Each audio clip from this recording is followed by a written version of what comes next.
Shay Russell for mining.com.au, and joining me today at the RIU Sydney Resources Round-up is Dr. Mike Jones, the Managing Director for Impact Minerals.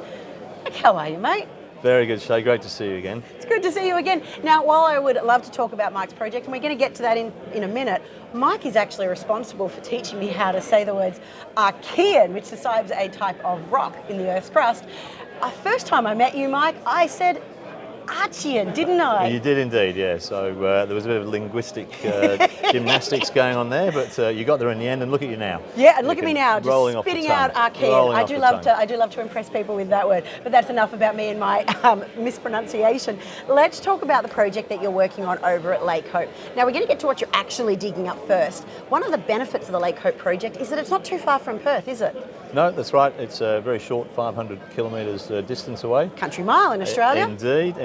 And look, in the top 2 metres of that particular salt lake there is something in the order of $20 billion worth of high purity alumina, which we'll talk about.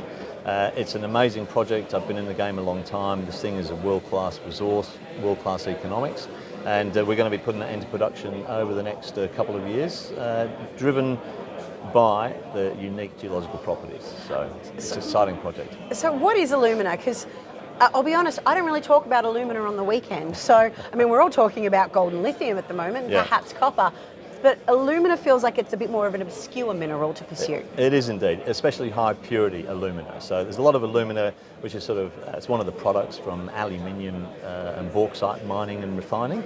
But to get it to the high purity, which is basically 99.99% pure, involves quite an intensive process. There are a number of producers around the world that are in production now. They have very high input costs, and we believe that the unique deposit that we have will lead to much lower operating costs, which will mean it's very cost competitive in the marketplace. So on your deposit and why it stands out from other companies, you mentioned that it's actually quite shallow, that it's only 1 or 2 metres below the surface. Why? What makes that a strength over other alumina deposits? So we're able to mine it very cheaply. So there's basically no on-site processing required. Mm-hmm. It's naturally less than 1 micron in size, which means basically we can dig it up, stockpile it, and then truck it off-site. So as a result, there's no on-site processing. We don't need water, we don't need power.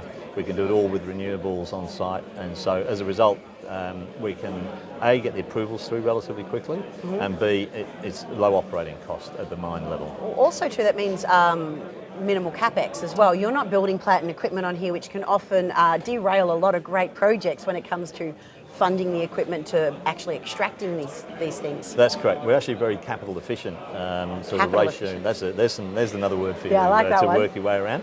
And so our capex is estimated at about 250 million Australian, which is very manageable. We are looking, however, to try and modularise the plant. So rather than building one large plant, we'll build 5 smaller ones. That's a very key focus of the pre-feasibility study that we're doing at the moment.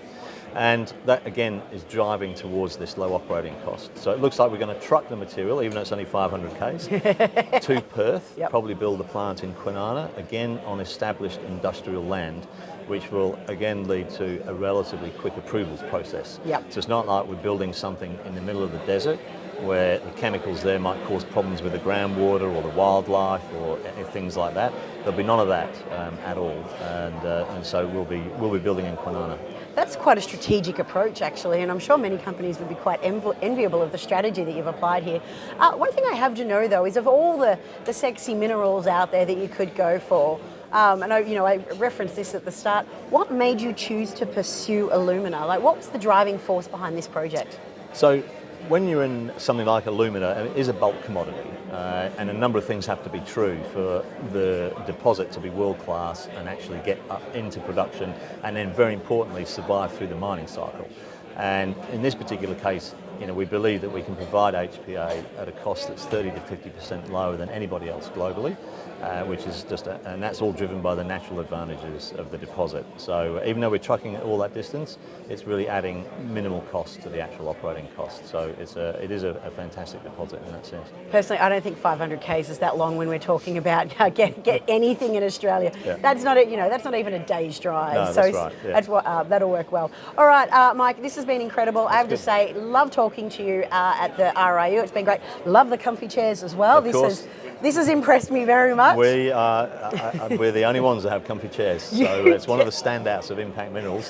We always have comfy chairs. You absolutely do. You are the indeed. booth to come to and see, but also to actually learn more about alumina. Not only is it a great project, it's an obscure mineral that doesn't get enough attention, and as we didn't quite touch on, it does play a role in battery metals as well. So it does. Two main uses, just to close off with. It's in batteries, lithium-ion batteries in particular. We've all heard about the Samsung phones exploding and the Tesla batteries catching on fire. So HPA is used as a separator in there to stop the heat build-up.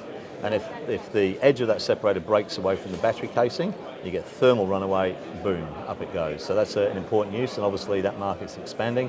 But the really big one is LEDs. So even something as banal as all of the lights in here, they've all got HPA in them, and also people looking at their smart screens, OLEDs, ULEDs, micro LEDs, all got sapphire in them. Sapphire is aluminium oxide, it's alumina, high purity. That demand is forecast to explode. So I'm sure people have all seen the LA Dome. You know, that big spherical building that lights the Las up Vegas with everything. Dome, And sorry, the Las Vegas, all LEDs, and they're building more of those everywhere. So yeah, so huge demand over the next decade, and hopefully we should be in production 2026, 27, small scale, and hopefully hit a big demand curve at that point. And fingers crossed. Mike, this is a really exciting story. Thank you so much for sharing it with me today. I really appreciate it. Love to be here, Shay. See you again.